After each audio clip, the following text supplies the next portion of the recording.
Bom dia, boa tarde, boa noite. Estamos aqui para mais um episódio do Bluecast. Pessoal, como sempre, o nosso podcast ele é gravado no Blue Space. Então, o que é o Blue Space? É um estúdio de podcast ou gravação de conteúdo, onde vocês podem procurá-los. O acesso deles vai estar aqui na carinha do vídeo, num QR Code também na descrição. Então, procurem eles, porque se vocês têm alguma ideia que vocês querem tirar do papel para produzir um podcast, eles conseguem absorver a ideia de vocês e ajudar vocês a, de fato, tirar isso do papel com mensalidades cuja hora aí vai sair por a partir de R$450. O estúdio deles é bem completo, então assim, procura que vale a pena. Bom, eu hoje, host sozinho, como muitos episódios, né, Pi? Fui abandonado pelos meus comparsas. Eu tinha outras pessoas que gravavam comigo, mas a longo prazo estou sozinho nessa empreitada. Bom, o host hoje serei eu, Gabriel, e eu estou aqui com Yara Machado. Pessoal, obrigado por ter aceito o nosso convite, viu? Deixa eu começar falando que a Blue Space é linda. Olha essa mesa, Brasil. Eu preciso dela na minha casa. Que lugar lindo. E obrigado pelo convite. E vai ser bom nós dois. Vai ver. Com toda certeza. E obrigado pelo elogio. Tá vendo, gente? Não sou eu falando pela primeira vez. Yara, pra contextualizar sobre você, hoje você é CEO, sócia da Céu de Prata. Isso. Então, antes da gente chegar na Yara, CEO da Céu de Prata, eu quero saber quem era a Yarinha. Lá de trás, quando você estava no ensino médio, quando você estava olhando para o seu futuro. Que o nosso ensino médio ele é bem doido, né? A gente chega naquele momento de o que eu vou fazer para o resto da minha vida? E agora, né? E agora? Conte-me sobre você. Pra mim, pro meu irmão, né, que é meu sócio, era mais fácil a gente saber o que a gente queria, que a minha família sempre foi empreendedora. Então, mesmo... Que legal! Sempre. A minha avó, ela é do interior da Paraíba, interior mesmo, Cordeiro, e ela tinha um bar. E, assim, não só o bar. Ela vendia porcelana, ela vendia o que tinha pra vender.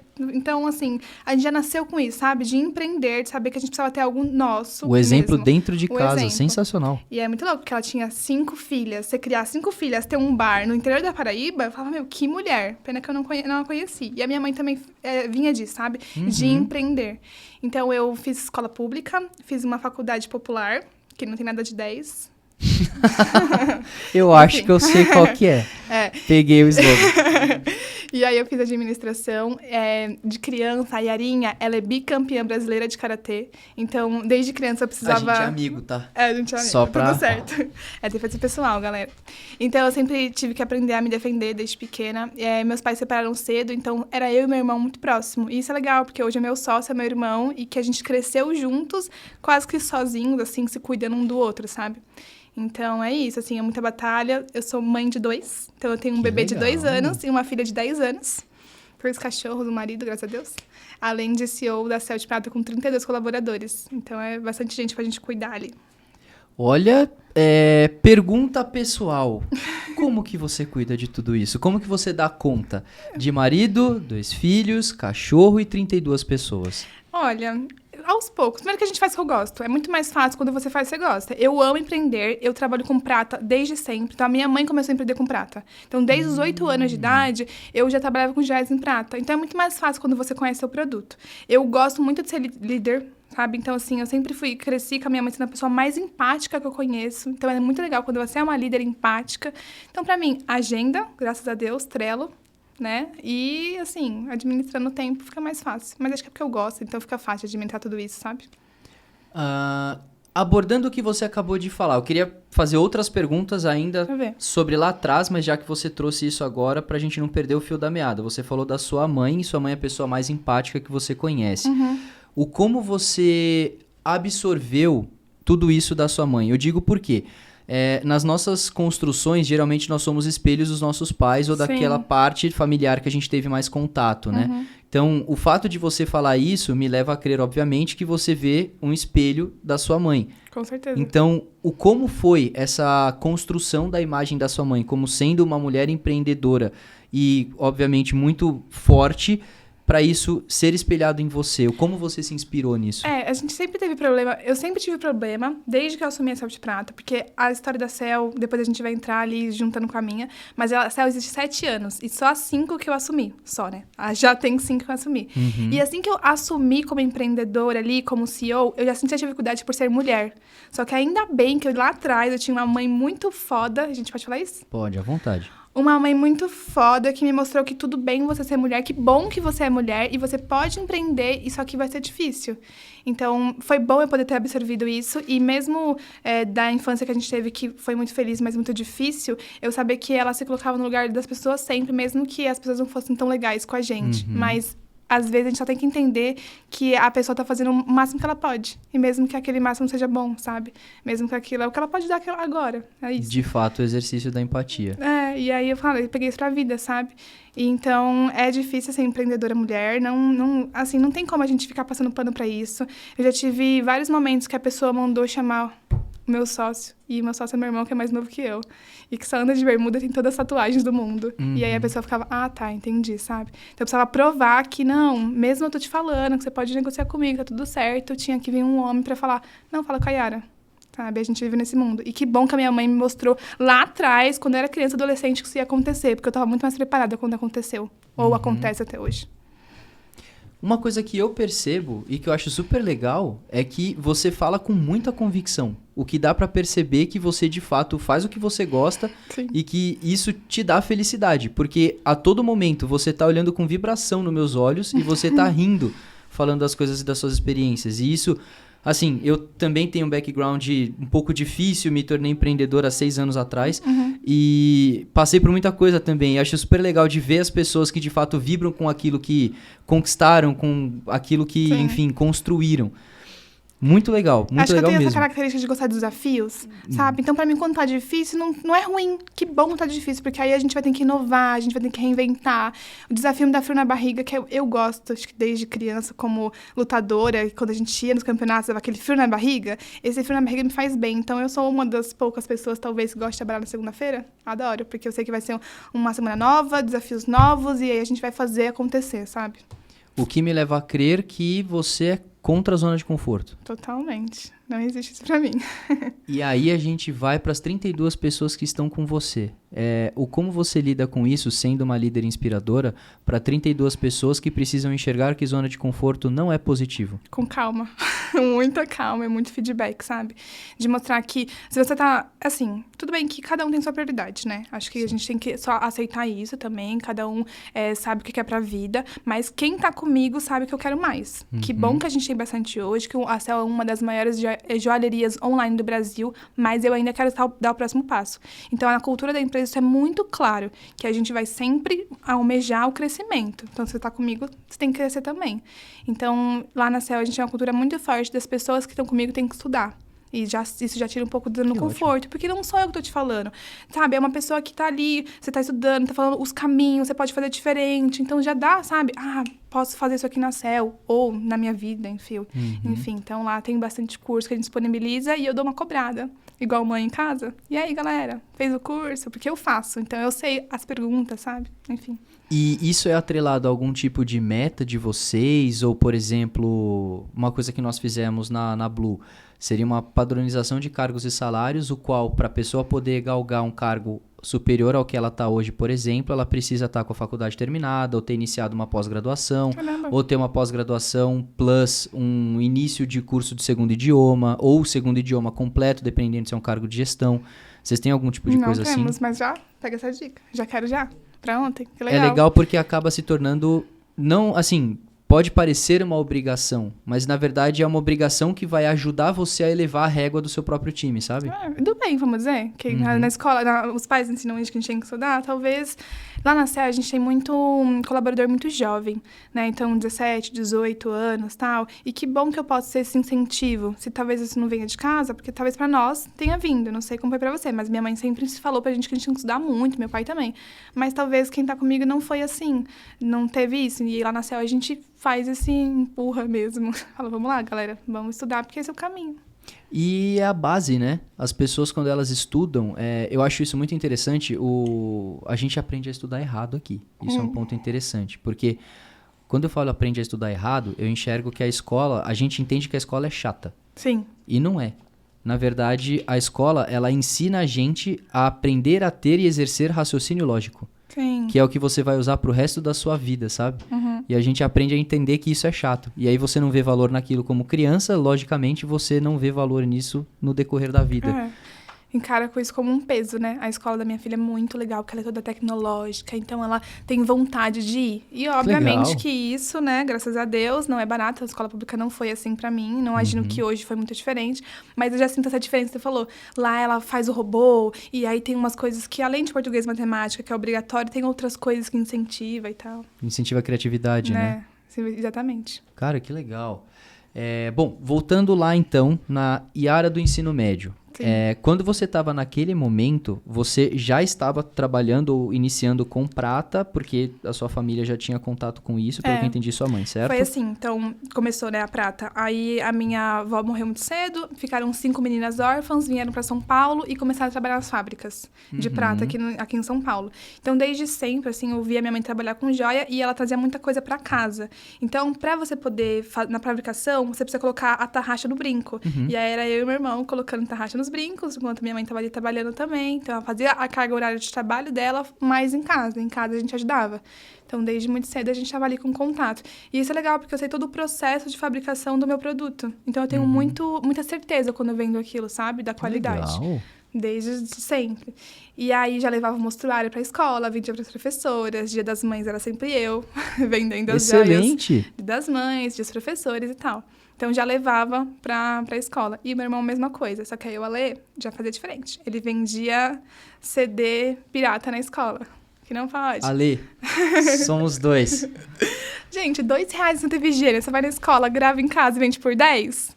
Isso aí, Eu a gente fui essa fazia com pessoa. 10 anos isso. Minha filha com 10 anos vai na padaria. Com 10 anos a gente ia na Santa Efigênia, comprava o CD, gravava os vídeos e vendia na escola. Então é isso, assim, a gente sempre empreendeu, a gente sempre sabia que... Primeiro, comodismo, a gente não queria estar onde a gente estava, por mais que era, sim, uma infância feliz, mas era uma infância difícil, sabe? Eu queria poder comprar o lanche da escola e não podia, mas o que eu ia fazer? Ia vender as minhas pratas na escola pra poder comprar o lanche da escola. Ia dar um jeito, sabe? Esse negócio do desafio que eu te falei, e a irmã sempre foi assim, e aí, como que a gente ia fazer pra comprar a cartinha do Yu-Gi-Oh? Vamos vender CD. E aí a gente conseguia fazer nossas coisas, sabe? Nossa, isso é muito incrível, porque... É interessante porque hoje, se as pessoas olharem pra você, elas falam que elas conseguem imaginar isso? Não sei, será?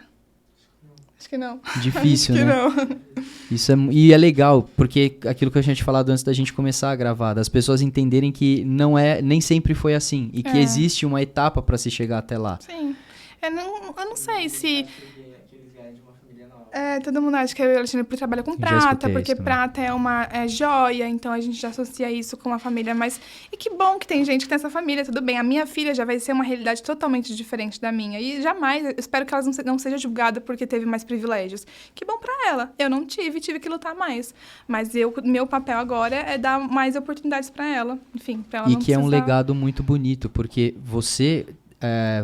você cresceu e construiu valores muito fortes que vão ser passados à sua filha, independente dela não ter as experiências que você teve.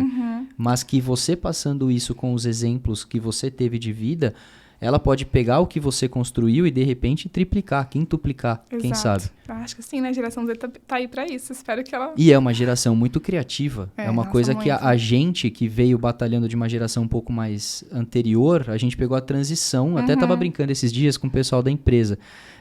A gente também tem pessoas muito jovens, não de 17 e 18. A nossa média é 22, 23 ali. Então, o pessoal que tá no meio / saindo da faculdade. Sim. Só que o que é interessante, são pessoas jovens, querendo ou não, já da nova geração. E aí eu falei, gente, vocês sabem o que é a Barça? Meu Deus. E a galera, não, o que é isso? Eu falei, é o pai da Wikipédia. A gente pegava uma enciclopédia desse tamanho, que tinha de geografia, né? Matemática, quem tinha. Eu tinha sorte que meu pai era mambeiro e trazia do Paraguai. Olha a sorte. Acho que eu nunca abri. Eu só via nas estantes, assim, de uma tia, enfim, que tinha, sabe? Mas acho que eu nunca... Sabe nem o que é, né, Kennedy? Essas referências que tem na Céu de Prata, então eu não sabe o que é o Barça. A gente fala a referência de uns filmes, umas coisas. Como assim, gente? Não faço ideia. Pois a Yasmin tá assistindo minha filha Yasmin tá assistindo todos os filmes anos 2000, tá? Eu quero essas referências pra ela. Excelente. Vai crescer muito bem, inclusive. Já assistiu MIB, tá tudo certo. Excelente. Bom, então... aí curiosidade então. Hoje vocês são uma das maiores joalherias online, mas não nasceu online, imagino eu. Ou já nasceu online? É isso. Eu sempre fui online e pretendo ser online por muito tempo, assim, não tenho expectativa de ter loja física. Aí, Desde lá de 16 vocês já nasceram online e aí entra minha outra vertente de questionamentos, que é mais para a parte da tecnologia e desafios. Como era a inserção de vocês no mundo digital lá em 2016? Então, em 2016, quem começou a SEO foi meu irmão com 18 anos. Ele ia fazer faculdade de tecnologia e aí começou vender no Instagram. Eu tive loja de Instagram, tive duas, falei 2 vezes. Falei, né? Não consegui ir pra frente com 2 vezes. E aí, Yasmin nasceu, o bebê, não deu certo. E o Ale tinha a loja do Instagram e tava vendendo. E aí falou, não, vou fazer o site. Então, desde o começo, vamos fazer o site. Só que assim, em 2016, ele, com 18 anos, não sabia nem o que era um RP. Aí, você pega um monte de produto, você sabe o caos. Enfim, vocês têm e-commerce, não sabem o que é trabalhar sem RP. Então, assim, foi muito difícil essas tecnologias, mas, ao mesmo tempo, era muito barato. O Ale começou em 2016 com R$500, com tráfego pago. E tráfego pago R$500 era muito bom lá, era barato. Hoje em dia não é tão fácil assim.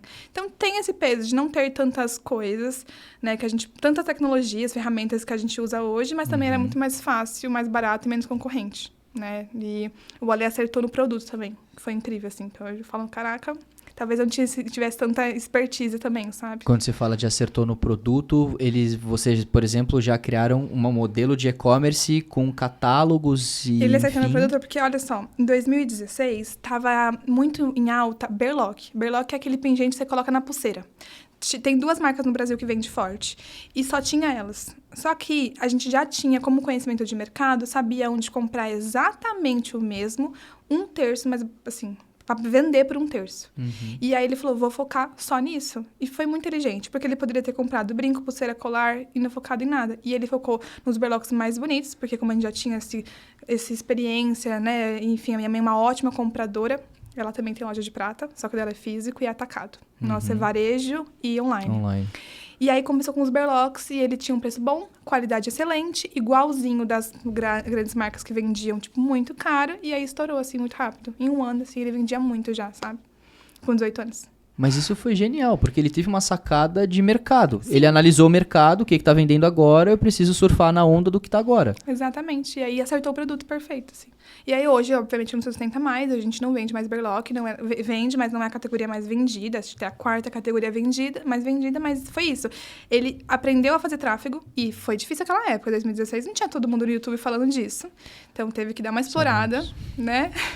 Teve que ir pro YouTube, dar uma explorada, entender, testar, e pouco orçamento para testar, né? Porque basicamente tráfego a gente sabe que é teste. Então ele teve que testar ali, só que acertou o produto logo de primeira. Então por isso que ele conseguiu sair do quarto dele e ir para o quartinho do fundo da casa da minha mãe rápido, sabe? Por acertar assim.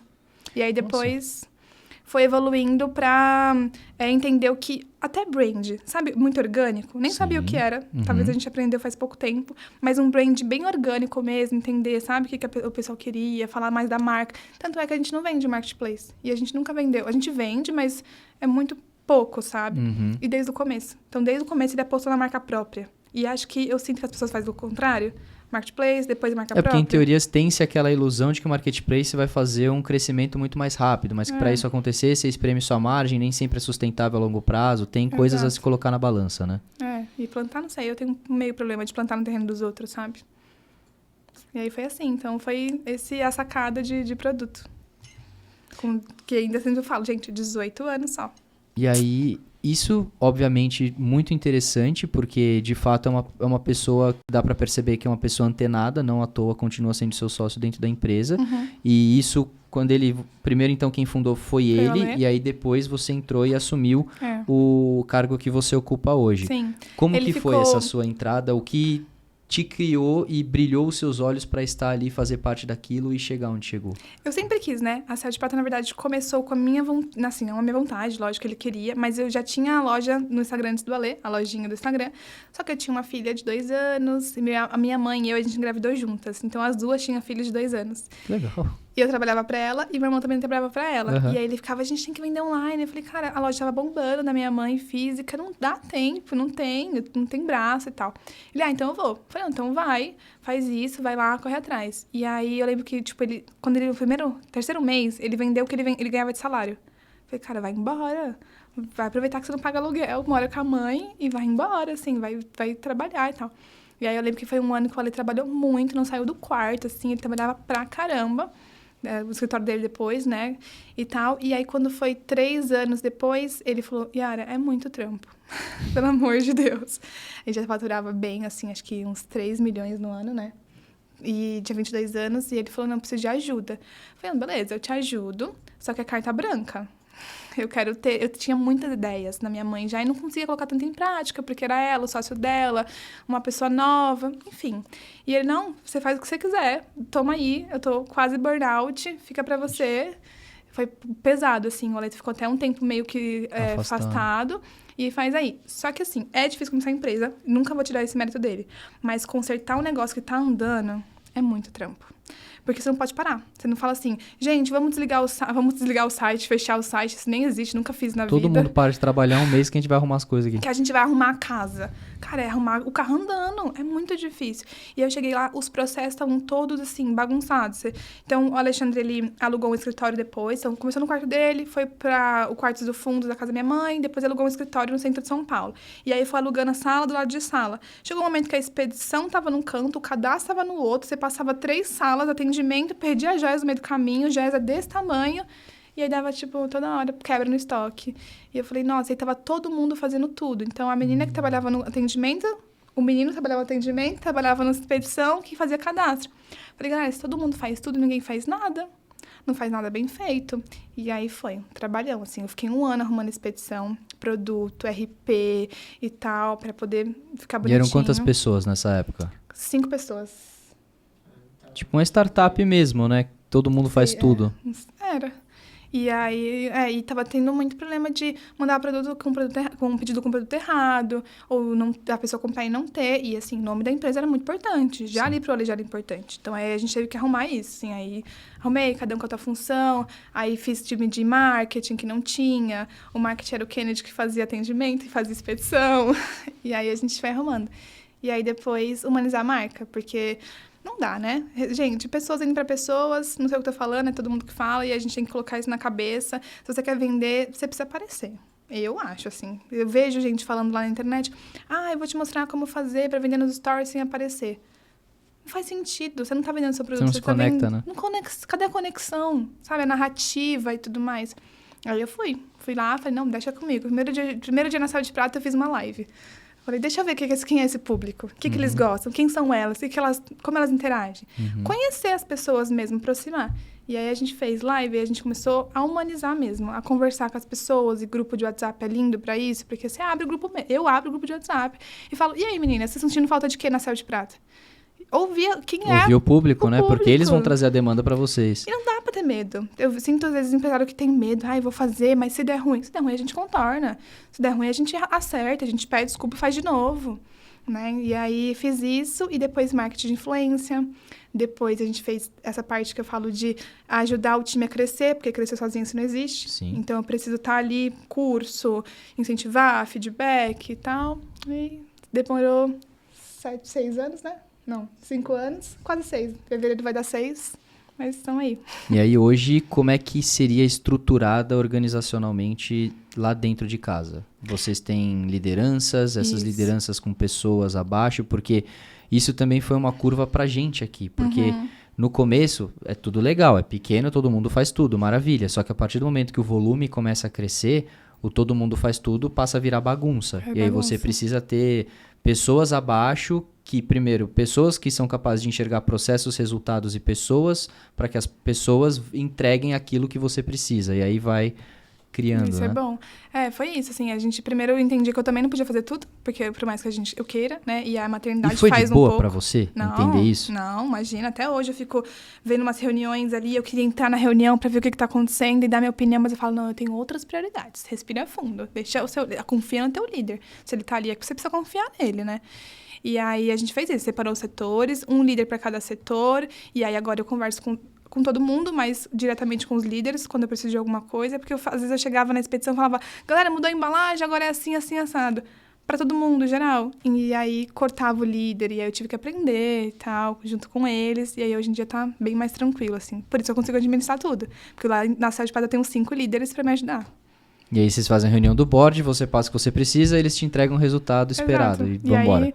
E aí eu falo pra gente, reunião de líderes me dá um problema, mas me dá uma solução, por favor. Porque também não dá pra você pensar sozinho, não só me traz as coisas que tá difícil. O que você acha que vai fazer pra melhorar? E aí eles... Eu costumo, assim, parece uma frase muito rude, mas ela faz muito sentido. E eu já cheguei a ter que usar isso em algumas reuniões particulares com colaboradores de falar, é esperado que vocês tragam a solução. Porque se você me traz problema, eu não preciso de você. Porque problema por problema eu vou ter de qualquer jeito. É isso aí. Ou até diferente. Aí pode ser até um pensamento pior. Sem a pessoa, a gente como empresário tem até menos custo. Porque se eu vou ter o problema de qualquer jeito... Não, e aí, graças a Deus. E assim, lá na Céu tem um negócio que...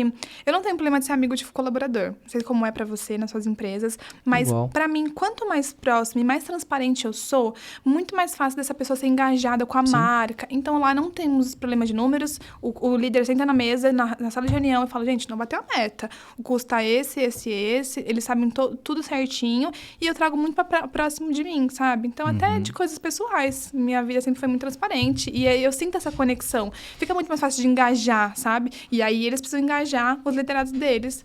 E, enfim, então lá na Céu eu não tenho problema de... A gente é amigo mesmo.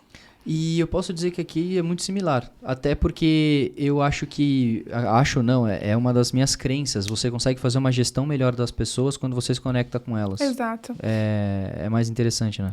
Como é que fala, assim... Como é que faz pra poder diferenciar? Isso aqui é trabalho, isso aqui é vida pessoal?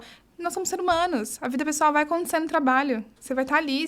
Sim, claro, você precisa ser profissional? Sim. Mas eu preciso ser empática, como eu aprendi lá do começo, que aquele dia a minha líder não vai estar tão boa porque a mãe dela tá internada, cara. Tudo bem, deixa a menina quieta ali.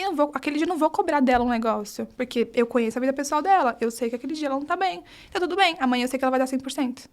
Né? Então, é isso, assim, umas coisas... E que, dependendo muito da situação, quando você faz esse tipo de coisa e, eventualmente, na contextualização que você deu, digamos que a situação se apazigue, quando ela voltar, ela não vai dar 100%, ela vai dar 150%. Exato. Porque você estendeu a mão quando ela precisava. Então, agora é hora dela retribuir. E isso você cria uma conexão que a pessoa quer estar ali, ela quer fazer a diferença ali porque ela se sente valorizada no lugar, né? E lá na Céu a gente brinca que vem cada gente traumatizada. Lá na Céu de Prata. Mas isso é o mundo. É o mundo, né?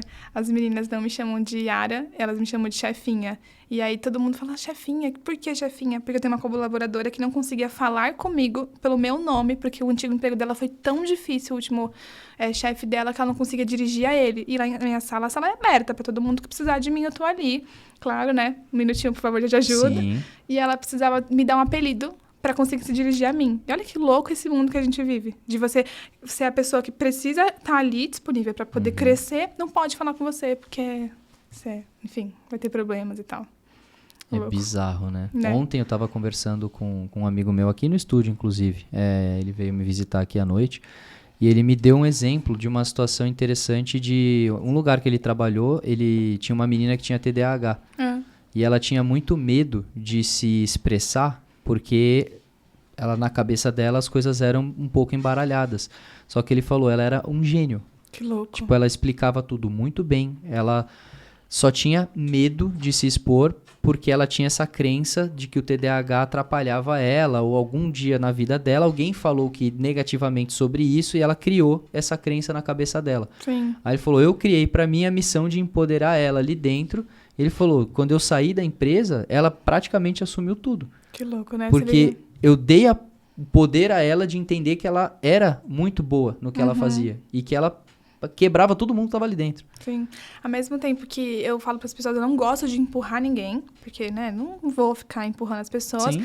Você precisa estender a mão, sabe? Você precisa estender a mão Você e tem falar que dar assim... o direcionamento, mas a pessoa também tem que querer caminhar, né? Lógico, é isso, querer caminhar.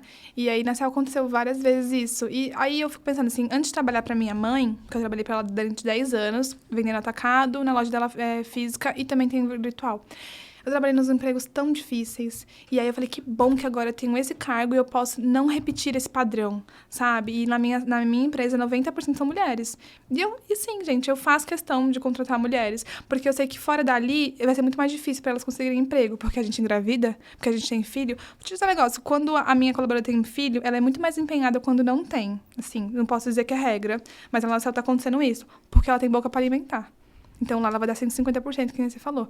E aí você vê no mercado que, não, isso é um preconceito, sabe? Você não pode, você vai ter que cuidar do filho. Que bom, vai ter que cuidar do filho, vai ter que trabalhar. Na Blue a gente tá de 70% para 80% mulher. E todos os nossos cargos de confiança são mulheres também. E isso porque, sendo muito sincero, e aqui homens, me desculpem, mas vocês são muito mais organizadas. E vocês entregam. É bizarro, é muito diferente, é muito discrepante a entrega. Sim, eu acho. Acho que...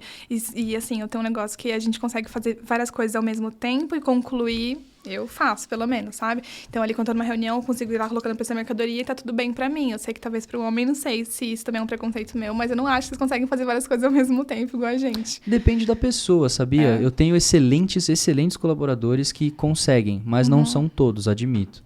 Sim. Eu não sei, dizem que é a crença, né? Porque na época a gente tinha que estar na caverna cuidando do filho, né? E você só tinha que caçar. Aí a gente cresceu assim, fazendo tudo ao mesmo tempo.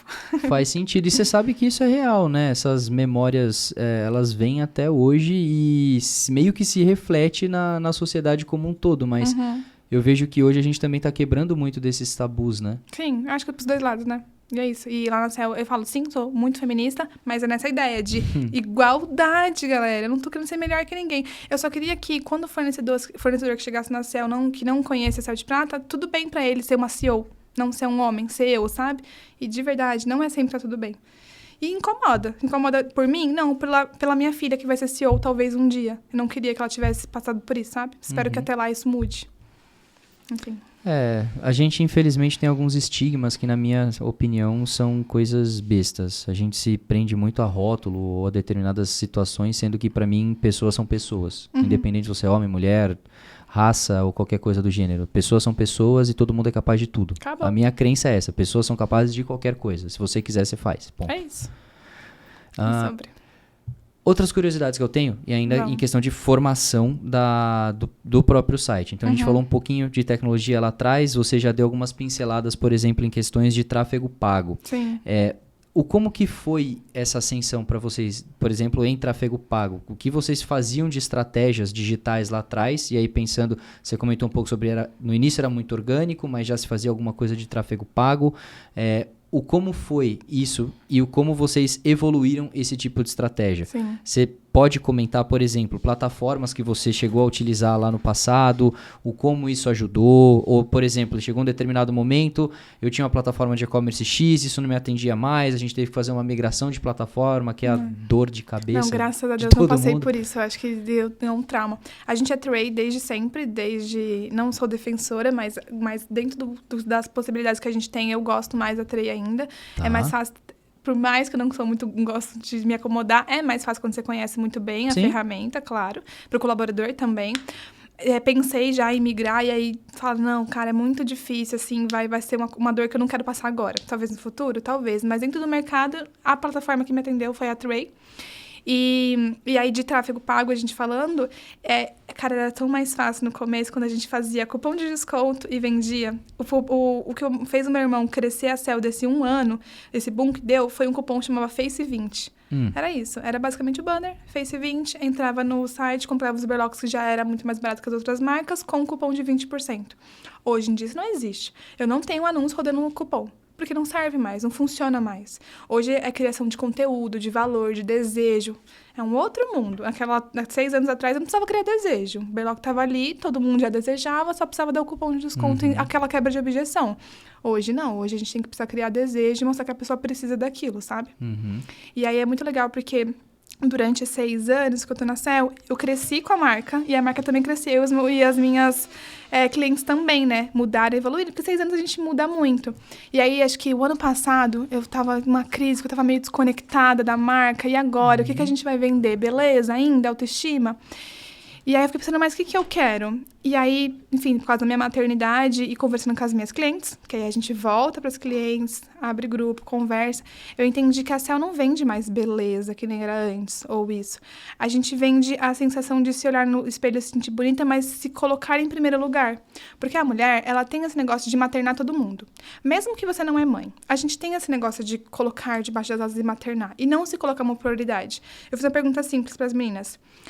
Mesmo que você não é mãe, qual que é a régua de preço para uma coisa que você vai dar para seu namorado e uma coisa que você vai dar para você? É a mesma régua de preço? Quando você faz uma coisa muito legal, você fala, preciso de um presente, ou no teu aniversário, o presente que você se deu é o mesmo preço do presente que você deu para seu namorado?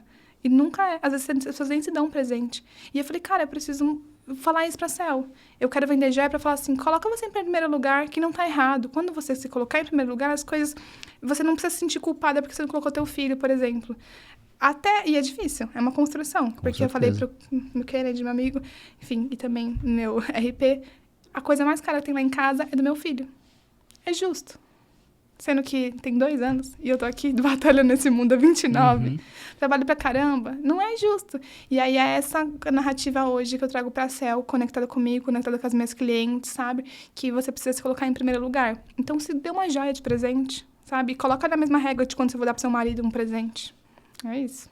Caramba, agora sou eu que tô refletindo aqui.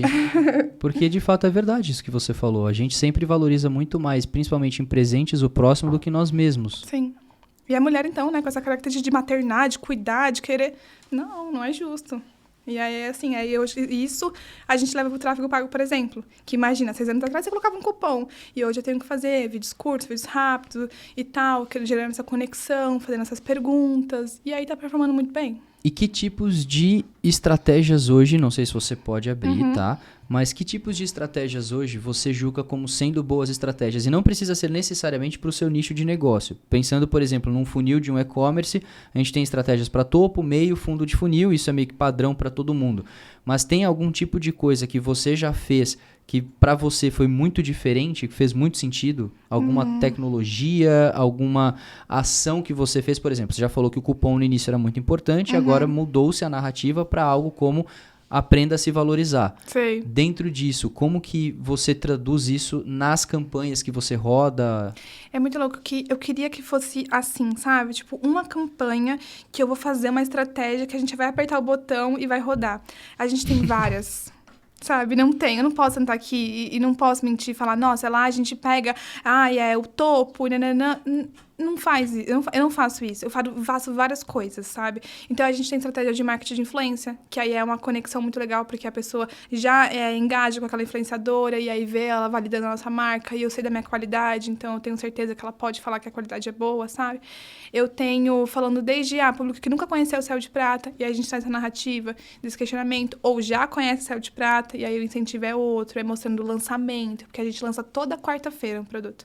E aí eu já venho pro lançamento, pra inovação, pra tendência. Collab com outras marcas também está funcionando muito bem. A gente fez uma collab com a Juliana Flores, que foi incrível. Com a Fenza também, de maquiagem, que foi muito legal. Então, sabe, são várias estratégias que acontecem na Cell. E a gente, que nem o Mago que ensinou, que eu vi que ele veio aqui, a gente é muito comercial. Não quer dizer que eu sou promocional. Eu realmente estou sempre com alguma quebra de objeção muito clara no meu site, que você vai entrar e... Por isso a nossa taxa de conversão é boa, sabe? E isso é interessante. Nem tudo é sobre preço, né? Não. A gente, tudo bem. Por muito tempo, tínhamos a crença que no Brasil as pessoas buscam preço. Sim. Mas não que isso tenha mudado. Busca-se preço. Mas hoje, uma coisa que eu tenho visto muito é justamente o que você falou de construção de conexão com a marca. Então, até, por exemplo, roupas hoje apelam para uma vertente sustentável porque é uma preocupação da população que antes ninguém queria saber. Queria saber a camiseta mais barata, por exemplo. Sim. Ou o melhor custo-benefício. Mas um outro ponto ainda é um questionamento, não sei se vocês já olharam para essa vertente, talvez sim. Eu tenho visto do fórum, inclusive, né, desse ano. Muitas marcas agora estão surgindo falando de loyalty, de tentar manter o cliente dentro do site com algum tipo de, por exemplo, gamificação. Sim, até porque o CAC está cada vez mais caro, assim, Exato. Né? Você mesmo já deu essa resposta mais cedo, falando, por exemplo, da aquisição de mídia. Com R$500 em 2016, você fazia uma campanha de um mês. Com R$500 hoje, você roda 2 horas. Deixa eu contar o que aconteceu com a Céu de Prata, que esse ano eu falei pro Kennedy, eu não tinha contado isso pra ninguém ainda, a gente tava dando algumas entrevistas, mas esse ano foi um ano mais difícil da marca. Pelo menos o ano que, enfim, enquanto eu estou aqui. E conversando com o meu irmão, acho que sim. Porque nesse ano, em março, a gente foi hackeado a nossa BM. E eu só tinha uma, galera. Não façam isso, tá? Façam várias BMs. Eu tinha apenas uma.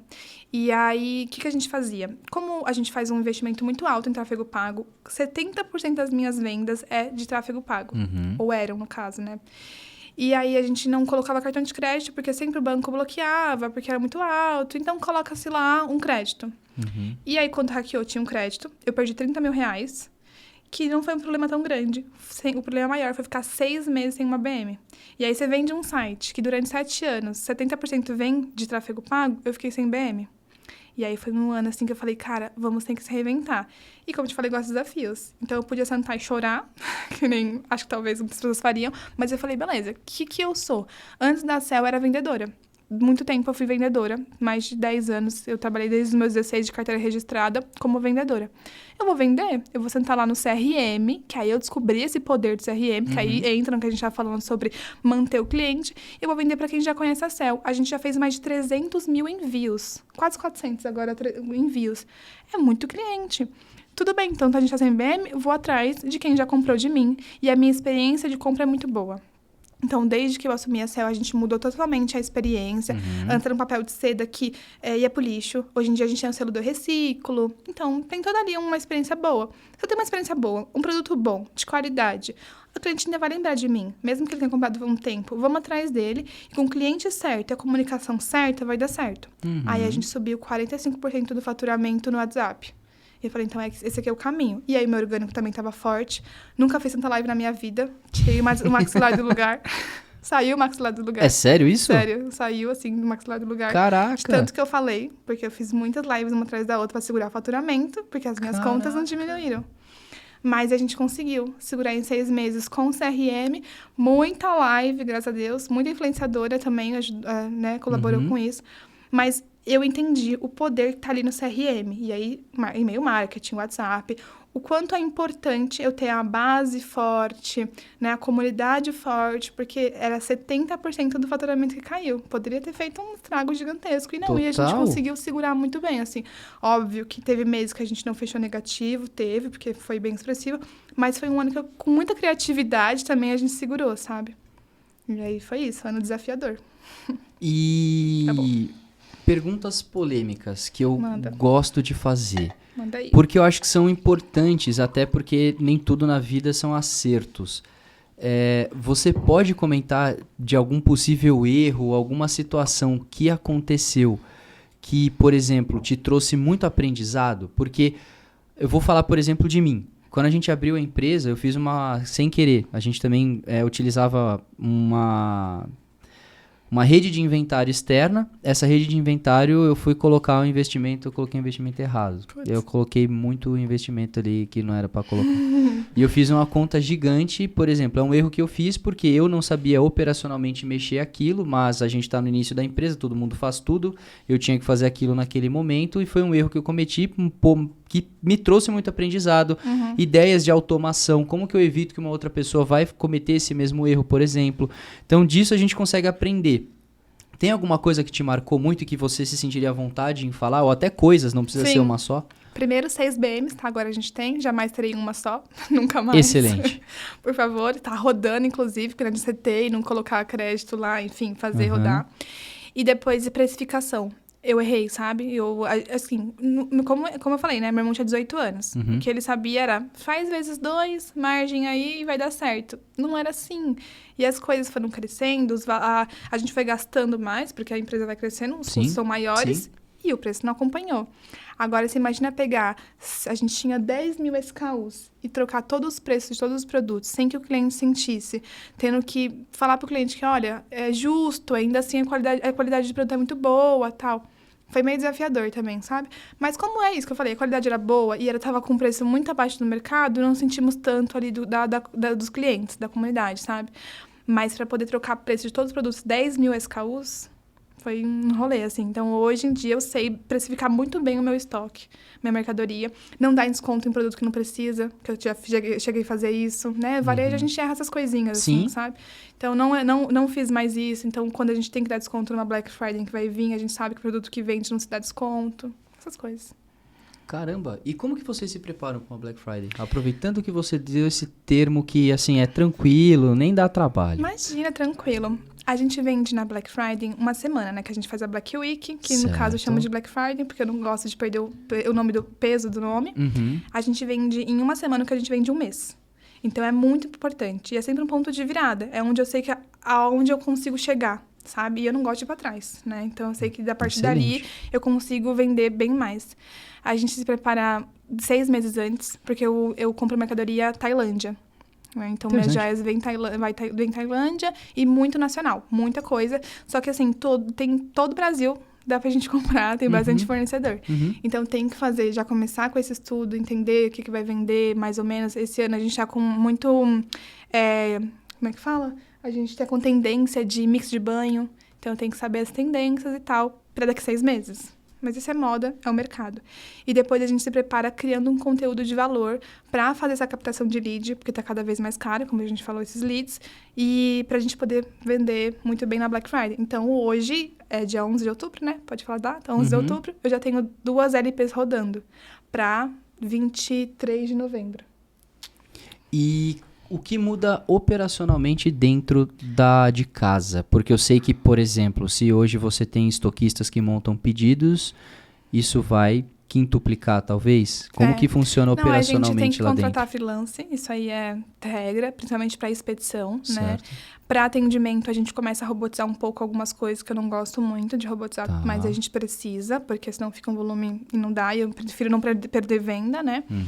Mas, assim, não é muita coisa, porque como a gente se prepara mais tempo, então, por exemplo, toda a parte de marketing, conteúdo, tudo mais, a gente já consegue fazer bem antes. Certo. A parte da expedição precisa de freela, então agora já tá com freela pra gente poder organizar, etiquetar tudo. Como eu comprei muito pra Black, tem muita coisa pra etiquetar, guardar. Hoje a gente tem ativo 6 mil SKUs e a joia, então é pequenininho. Imagina um anel desse pequenininho, então precisa guardar. E aí, atendimento a gente não contrata, porque eu tenho medo... Pode ser uma crença limitante minha, aí você pode até me dizer, mas eu tenho medo de colocar uma pessoa que não tá tão treinada ou qualificada para falar direto com o meu cliente. E isso a gente atrapalhar o nome da marca e tudo mais. Então, eu prefiro robô do que contratar uma pessoa de 2 meses, não dá tempo de treinar e ela tratar o meu cliente mal, ou de uma forma que não é a cara da marca, sabe? É muito cliente novo. Interessante. Vocês recebem cliente novo na Black Friday? Muito. E são, curiosidade também, tá? São clientes que se tornam fiéis depois? Ou eles têm a experiência da Black Friday e é isto? Não, acho que sim, a gente tá conseguindo... depois que caiu a BM, que eu contei, eu fui fazer lá a CRM, a RFV e tudo mais, até me surpreendi. A gente tem uma recência, uma frequência muito boa, sabe? Legal. Eu fiquei até... Então, e aí depois a gente vai entender. Por que será, né? Eu falei, gente, lógico que a gente sabe que a gente é bom, mas, enfim, tem que saber, né? Mas por que será? E aí eu fui pensar, a experiência do cliente como um todo é muito boa. Você entra na Cell... Isso faz diferença, né? Pô, você entra na Cell, não é uma loja bagunçada. É uma loja clara. Porque eu tenho horror de loja bagunçada. E aí a gente fica pensando, se loja física você acha ruim, tá bagunçada, por que é virtual? Enfim, é e-commerce, você não vai pensar a mesma coisa. Tem que estar tudo no teu lugar. Tem que estar fácil a pessoa achar entre 6 mil SKUs. Aí a experiência de compra é rápida, né? Então a gente check-out transparente... aquele básico que a gente tem que ter. A experiência, quando chega na casa da pessoa, tem um cheiro que é só do Céu de Prata, não existe outro lugar. Tem a nossa embalagem, ela tem uma experiência sensorial. A gente tem o selo do reciclo, então responsabilidade ambiental é muito importante. E aí o pós-compra também é muito bom. Então a pessoa comprou, além dos 7 dias, que é direito, ela pode trocar a primeira troca sem custo nenhum. Legal. Então, assim, passou, esqueci de trocar, tudo bem, mas o anel não é do tamanho. Você não vai ficar com o negócio, você não vai usar. Me devolve que eu troco pra você e eu quero que você use nessa joia, sabe? Indique e tal. Então, todo esse ciclo não é bem feito. Eu espero que seja, sempre luto para isso, sabe? Para ser bem feito. E aí, por isso que a frequência é mais alta, assim, né? A Muito frequência bom. de compra. Até porque vocês vendem joias que são atreladas à elegância, né? Então, vocês terem toda essa configuração de forma que você consiga abraçar o cliente de vocês faz total sentido com a proposta, E imagino. é difícil, porque é um produto que não acaba. E é prata, né? Então, prata é joia para sempre. Ainda quando é semi-joia, você tem um produto que tem um tempo de vida.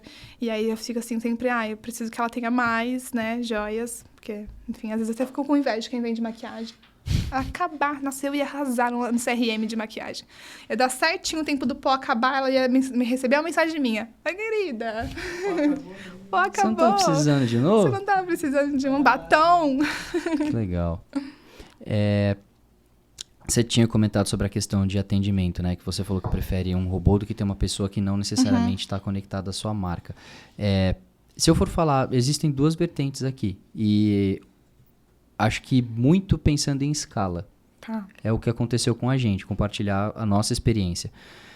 Quando a gente abriu a empresa, a Blue, há 6 anos atrás, a gente achou que o nosso principal diferencial seria tecnologia. Que a gente realmente veio com uma coisa totalmente diferente, um modelo de negócio que ninguém vendia na época. Então, foi algo que, de certa forma, para o mercado era uma novidade e que não tinha barreira de entrada, em teoria. Então, a gente começou a crescer muito rápido. Só que, quando a gente começou a, de fato, rodar muitas campanhas, os nossos clientes falaram para nós que os nossos diferenciais, na verdade, era atendimento, não tecnologia. Porque quando eles acionavam a nossa concorrência, e aqui, de forma alguma, eu nunca vou denegrir minha concorrência, eles são excelentes, players gigantes, entregam o resultado deles, todo mundo tem a sua fatia do bolo. E, obviamente, se eles existem há tanto tempo é porque eles fazem um bom trabalho. Claro. Então, colocando isso à parte, olhando para o nosso diferencial na época, que a gente acreditava ser todo mundo falou, cara, quando eu preciso subir um banner com a Blue, vocês sobem em horas. Quando eu preciso subir um banner com a sua concorrência, às vezes demora semana e eu já perdi a minha promoção. Sim. Então, o que você fez de diferente? E aí que entra a questão do atendimento humanizado. Então, dentro da Blue, desde sempre, a gente nunca colocou robô, sempre foram pessoas. Inclusive, o maior time que a gente tem dentro da casa é o time de atendimento. Só que chegou num determinado momento hoje, por exemplo, no Brasil, eu tenho 430 campanhas em média. No mundo, a gente está quase batendo a marca de 1.000. Porque eu rodo Brasil, rodo mais 30 países, tenho já escritórios em outras localidades do mundo. Só que onde que o negócio começa a ficar, talvez, uma mudança de estratégia de negócio? A escala. Porque imagina que daqui a pouco eu vou ter que ter um escritório inteiro só de time de atendimento. Sim. Então, como que a gente consegue automatizar o processo, sabe? Sem ter cara de automatização, né? Sem ter cara de automatização. Aí a gente veio, por exemplo, com o Zendesk. Então, a gente tem uma parte do atendimento, e é muito inicial, porque logo já entra, de fato, o account, e aqui os nossos accounts são nominais. Então, a pessoa que cuida da sua conta, ela vai cuidar da sua conta forever and ever. Então, assim, a gente tem essa conexão, porque também tem essa estranheza, de repente, você está falando com o João, de repente é o Pedro, de repente é o Felipe, que tem muitas empresas que fazem isso e você não se sente conectado com aquilo. Exato. Poxa, cada hora é uma pessoa. Eu não me sinto você não vai loja exclusivo. Física, você não tem a sua vendedora? Assim, quem compra loja acompanha, física. né? E aí você pega o nome da vendedora e quando você volta, você já tem aquele rosto familiar, por mais que você não lembre o nome dela, você vai direto naquela vendedora. O atendimento virtual é igual. Exato. Você quer falar com a Maria sempre. Exato. É que eu, Sal de Prata, ainda não achei uma que me atenda. A gente recebe um volume muito grande de atendimento.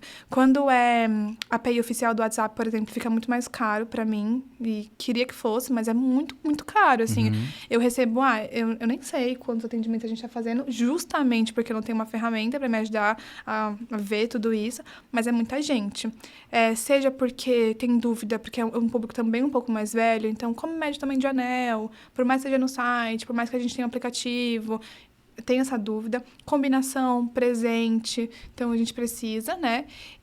Ou então porque prefere comprar com a vendedora porque ela é muito legal, então ela prefere ir lá e conversar com uma pessoa do que entrar no site e comprar sozinha. E aí hoje, ainda assim, não achei, mesmo depois de sentado lá. Eu tenho quase que 3 ferramentas diferentes. Então, tem a ferramenta que faz a segmentação, tem a ferramenta que cuida das meninas que todas ficam no WhatsApp e tem uma que faz só carrinho abandonado, que é muito rápido. Mas é isso que você falou. Me barrei ali ainda, nessa parte de... Como eu quero ficar tudo muito humanizado, eu não consigo. Eu tenho um espaço para 15 pessoas na CEL. Eu tenho 4. Porque eu sempre fico, gente, eu preciso que elas fiquem bem treinadas. Eu quero que elas falem com a minha persona da forma que eu falo nos stories. Então, assim, eu tô ainda lutando nessa parte. Uma dica que eu posso dar, talvez vocês já façam também, e foi uma coisa que a gente olhou muito. Primeiro que eu já percebi que vocês prezam por cultura. Sim. Isso é um ponto que você falou logo no começo da nossa conversa. Esse é o ponto mais importante para qualquer estruturação. Se a empresa tem uma cultura, a pessoa que vai ser contratada tem que estar dentro dessa cultura. Ela estando dentro dessa cultura, já fica mais fácil de você adaptar. Sim. Outra, a gente criou um processo de onboarding bem massivo. Então, assim, quando eu trago uma pessoa para a Blue, ela manda o primeiro e-mail dela depois de um mês dela dentro da empresa. Entendi. Então, ela tem um banho de loja, um banho de Blue durante um mês. Então, ela tem videoaulas, ela tem imersão com todos os departamentos, ela entende o fluxo da minha empresa. Ah, mas ela não sei, ela vai trabalhar com CS. Beleza, mas ela vai entender o que o meu TI faz implementando tag para coletar dado. Por que o CS precisa saber disso? Porque é parte do processo que ela faz parte. Então, a gente acredita que todo mundo são engrenagenzinhas dentro de um reloginho suíço e que se a sua engrenagem trava, as outras eventualmente travam. Sim. Então você precisa entender todas as engrenagens e entra também o modo como a Blue se expressa. Então a gente tem a comunicação padrão Blue. Não que a gente quer tirar a criatividade ou padronizar todo mundo, porque todo mundo usa das suas próprias linguagens. Mas, além disso, a gente mostra o padrão do que a gente acredita ideal para o tom da empresa. Sim. E aí a pessoa coloca o talento dela em cima dessa base que a gente dá. Pode ser uma solução. Sim. Existe a outra parte do ônus de você criar um processo de onboarding desse, que eu não vou falar que a gente fez da noite pro dia, foram 6 meses de desenvolvimento, foi um trabalho gigante, reformulação de código de cultura, foi todo um trabalho aí que durou quase ano, na verdade. Sim. Mas uma vez criado e implementado, facilita a vida de um jeito astronômico. Nossa, imagina. Eu amei banho de céu. Eu quero esse banho de céu. A gente tem um programa de onboard, mas não é isso, assim, não é um mês, gostaria que fosse, sabe? É um pouco bem mais de enxuto mesmo, mas talvez seja isso, eu parar, ter esse quase um ano, como você falou, mas fazer, porque depois vai ajudar bastante, né, por anos aí. É bom porque, assim, a gente sempre pensa em coisas que vão ajudar de fato a longo prazo. Obviamente, a gente sempre precisa de solução rápida, legal. Mas, às vezes, a solução rápida não vai ser o que vai, em escala, te ajudar. Sim. Então, é um trabalho, de certa forma, que vai dar muito trabalho, a carga é grande, beleza. A gente divide isso em entregas, a gente faz isso mês a mês, coloca meta pra galera para entregar essas pequenas etapas no decorrer dos quarters do ano, e aí junta-se esse projeto, apresenta e a gente coloca para validação. É isso. A gente fez até aqui no estúdio, boa parte dele. A gente já tinha aberto o estúdio esse ano, a galera desceu aí e estava gravando as coisas de material de cada videoaula e tal. É isso, assim, na sede de prata são 4 setores importantes, todo mundo que entrar tem que saber como é que a expedição vai embalar os produtos e tal. Por mais que ela nunca vai embalar, mas ela tem que estar lá, tem que saber o que a cliente que ela tá falando vai receber, como ela vai ter essa experiência, né? E sabe uma coisa que é interessante? Independente do que a pessoa faça, quando ela sai da sua empresa, ela responde pela sua empresa, querendo ou não. Então, se é uma pessoa que não tem nada a ver com aquela parte específica do processo, às vezes vão perguntar para ela na rua, onde você trabalha? Eu trabalho na Cell. Excelente, o que você faz lá dentro? Eu trabalho com expedição. Mas, poxa, você sabe como é feito a curadoria do e-commerce? Ele trabalha com expedição. Mas se ele sabe, mesmo que seja um pincel disso, ele é capaz de falar, o empoderamento de marca é muito grande. Claro. E percebe-se o carinho que vocês têm internamente, onde todo mundo conhece do que tá... de onde eles fazem parte. É o sentimento de pertencimento, né? Exatamente. É isso. Vamos fazer. Se precisarem de ajuda, tamo aí. Nossa, sim, o estúdio aí, ó. Vamos querer um estúdio desse. Tá vendo, cara? É. E, bom, me conta sobre o mercado de vocês. Como que funciona o mercado de joias online?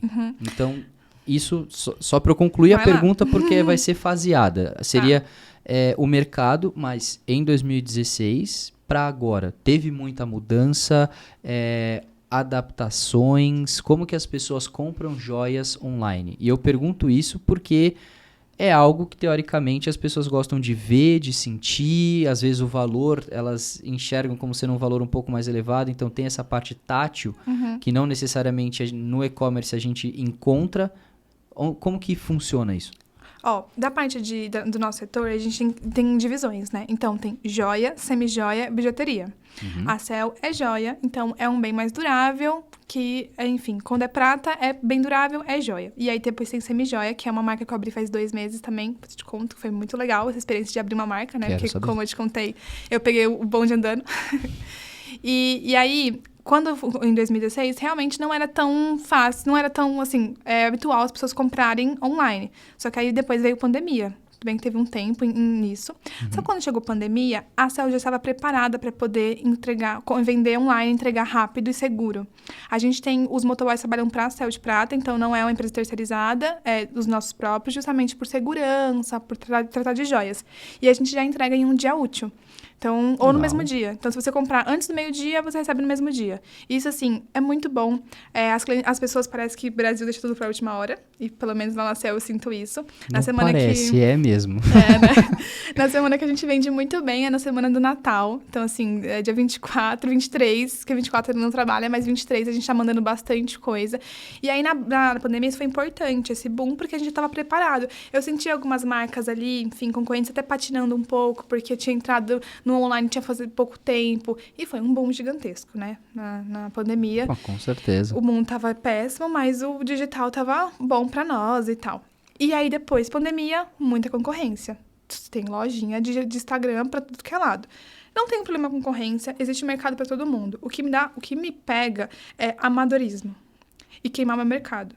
E a pessoa, eu comprei online, eu tive uma boa experiência comprando joia e achar que comigo vai ser igual. Não é igual. Eu tô aqui há 7 anos, sabe? Eu já errei, já consertei. Então, você pode comprar comigo agora, tá tudo certo, assim. E, às vezes, tem experiências ruins com, comprou na Shopee e veio um negócio que não é legal. É na Shopee. Não é na Cell de Prata, sabe?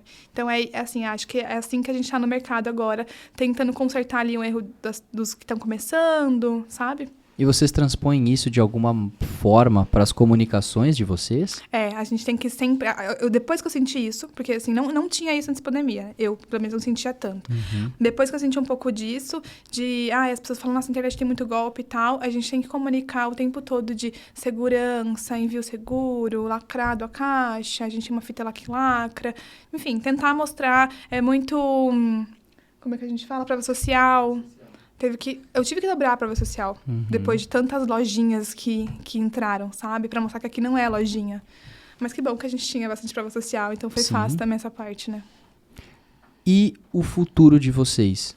Como que vocês se veem, a expansão da empresa para os próximos anos, o crescimento do próprio e-commerce? Olha, eu falei que você não sou uma pessoa acomodada. Então por isso que eu tô crescer. perguntando. eu tô curioso. Crescer, né? Eu postei muito, enfim, no ano passado, esse ano eu não tive tempo, porque eu tava consertando o que deu ruim ali atrás. Justo. Mas em live shop, porque eu gosto muito de fazer live. É uma coisa que traz muito retorno pra Cell de Prata. E eu tô buscando ali. Isso tá muito em alta, né? Cara, muito TikTok, tá aí, né? Você vê o pessoal treinando na China, vários hosts de live e tudo mais. E na Cell sempre deu muito certo. Desde lá de 2016 que a gente fazia live, já vendia muito bem. Só que eu tô tentando achar ferramentas, já testei algumas que faça live dentro do site. A gente tem bastante sessões. Por que eu não posso dar isso a meu favor, essas sessões? Essa conexão. E não só isso, não precisar sair da rede social pra comprar. Você faz tudo no mesmo lugar. Mas é difícil, assim. Sim. Eu já testei, acho que 3 ferramentas e tô ali patinando, é muito caro, ou não funciona, promete não entrega. Então, eu acho que ano que vem a gente continua ali nessa batalha de conseguir live. Mas mesmo que não dê no site, a gente continua trazendo isso para as redes sociais, criando essa comunidade de live. E marketing de influência. Então, ano que vem também, assim, o que eu penso para poder crescer para a Cell, sabe? Mas esse ano foi muito incrível que a gente conseguiu fazer de marketing de influência. Estava vindo para cá conversando com o Kennedy, a gente conseguiu 2 milhões de views em um mês. Caramba. Com marketing, com influenciadores falando sobre a Cell de Prata, sabe? Em um mês. Então, assim, isso com 30 embaixadoras da marca. E a gente quer aumentar esse número cada vez mais. Eu acho que isso é muito um caminho. E CRM, que agora é minha paixão. Agora eu já amo. Depois que eu tive que sentar lá e como vendedora, adorei fazer isso. Adorei falar com a pessoa certa no momento certo. E a promoção certa, enfim, a comunicação certa foi linda, assim. Essa semana... Pra você ter curiosidade, eu rodei uma campanha no WhatsApp que era para pessoas que fizeram mais de 5 compras da marca. E, basicamente, a campanha era assim.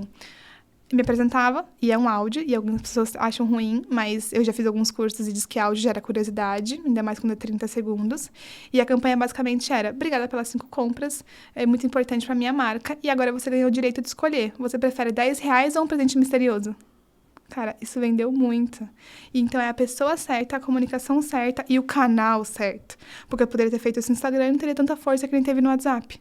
Pra pessoa recebendo isso no individual da CEO da marca. Então, foi bem legal, assim. Eu tô super empolgada com essas campanhas. Caramba, e vocês usam algum CRM específico? Tipo, A Salesforce? gente tá usando o Golden Zap para poder fazer esse fluxo. A gente tá usando a Martz, que é uma ferramenta nova que faz a segmentação, porque não é fácil achar ferramenta que faz LTV ou RFV confiável, então, boa, sabe? Porque tá todo mundo usando, parece, a mesma... Como é que fala? O mesmo pensamento de RFV, mas nem sempre aquilo serve para mim, sabe? Essa, por exemplo, segmentação a gente fez por estado, por valor e por compra. Não tem toda RFV que faz isso. Enfim, a gente tá fazendo isso com a Marte, segmentação, disparo pelo Golden Zap e para cuidar dos grupos, Dev Zap e para fazer carrinho abandonado, saque. Então, são 4.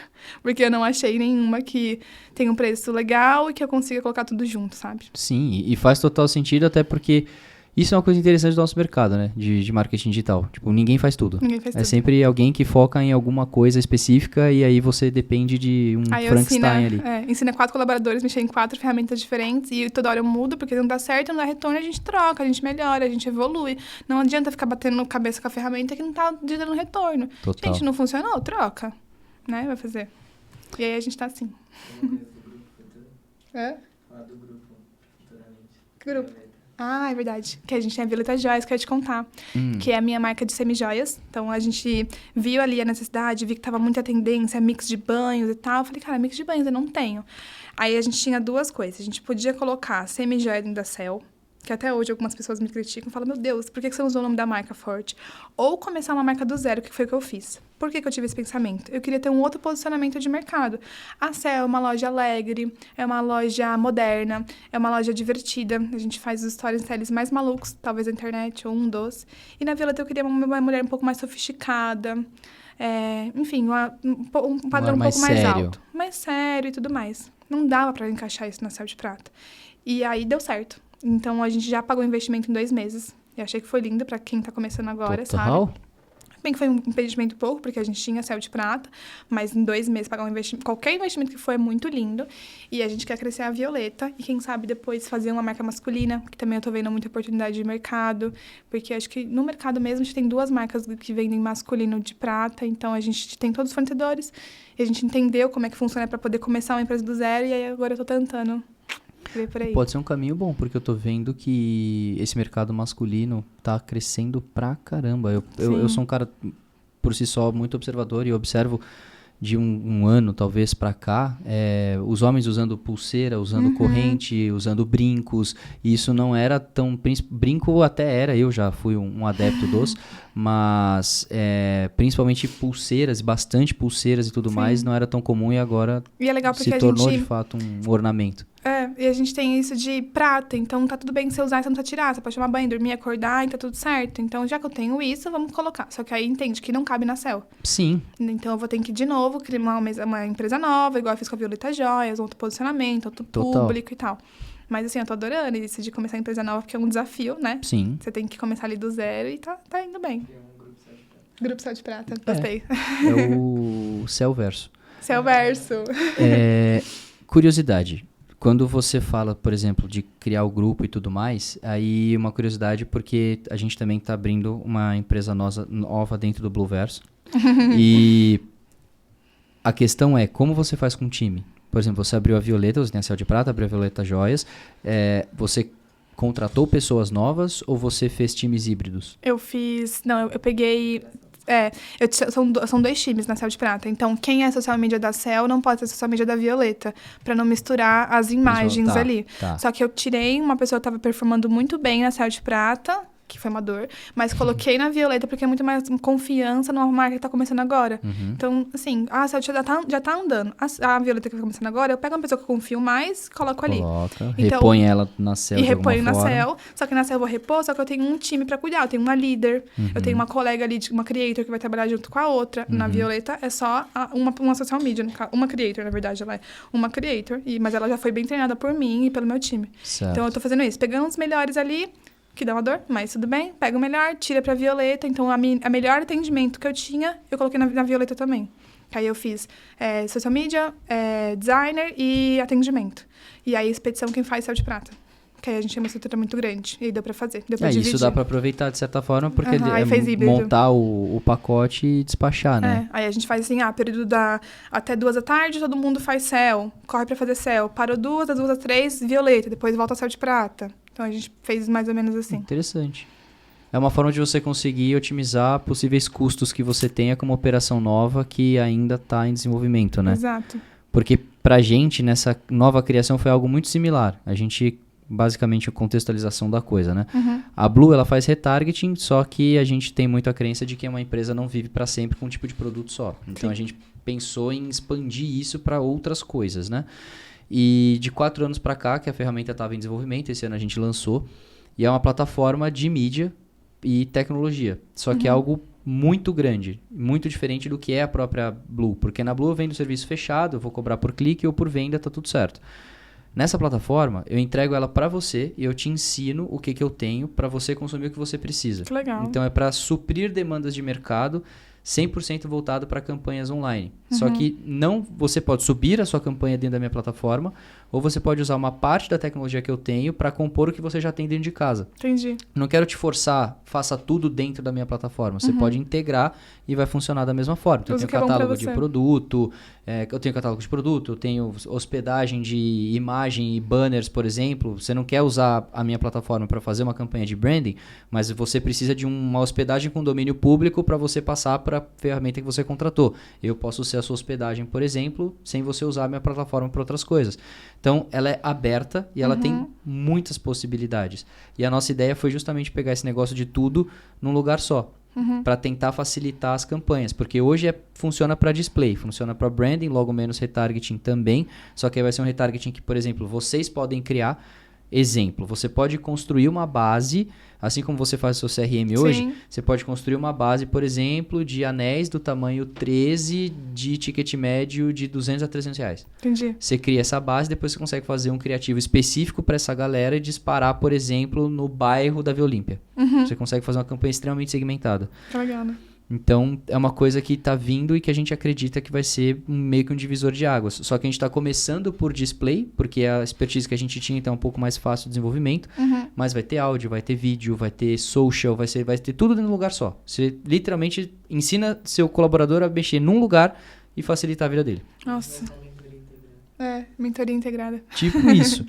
E aí, o que a gente vai fazer no fim das contas Por que eu fiz essa pergunta? Porque a gente vai pegar como a gente vai fazer contratações novas. Hoje a gente tem uma pessoa direta, operacional, dentro dessa plataforma, que está fazendo principalmente a parte de CS, mas os tomadores de decisão são híbridos. Então, são as pessoas que a gente tinha de confiança da Blue, que a gente colocou na BMS para poder fazer essas tomadas de decisão junto com a gente. E até pra cultura, se a gente for pensar. Imagina você contratar uma pessoa totalmente nova para pegar um cargo tomador de decisão e tem que ensinar, repassar tudo para ela, aquilo que a gente estava conversando mais antes, né?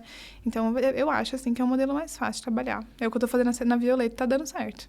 E essa questão de construção de cultura na Violeta, se ela tem um posicionamento de marca diferente do que é a Céu de Prata, você mudou alguma coisa na cultura? Mudei um pouco. Se você entrar na Céu de Prata e Violeta Jai, você vai ver que o conteúdo é diferente, a Sara que faz atendimento é diferente do comercial da Céu de Prata. Legal. A gente teve que fazer assim. E aí foi um trabalho, por isso que demorou um pouquinho pra lançar a Violeta mais do que eu gostaria.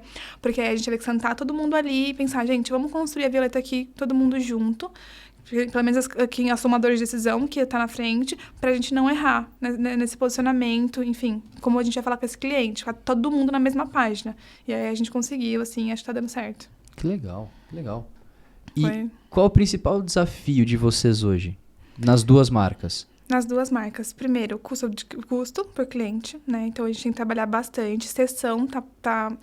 Quando eu tinha a minha ABM, eu fazia 30 mil sessões por dia. A gente caiu para 10. E agora a gente tá voltando a 22 e tal. E aí você fica assim, dentro das redes sociais que eu trago sessão, dentro do tráfego pago, como que eu faço para gerar um conteúdo bom, para poder trazer sessão pro site, já que a minha taxa de conversão ainda tá tudo certo, não é ali meu problema. Então hoje, meu desafio na Cell é sessão. Então você pensa, vê nos conteúdos, é para isso, sabe? E o custo por cliente mais barato, sempre, que é o sofrimento de todo mundo.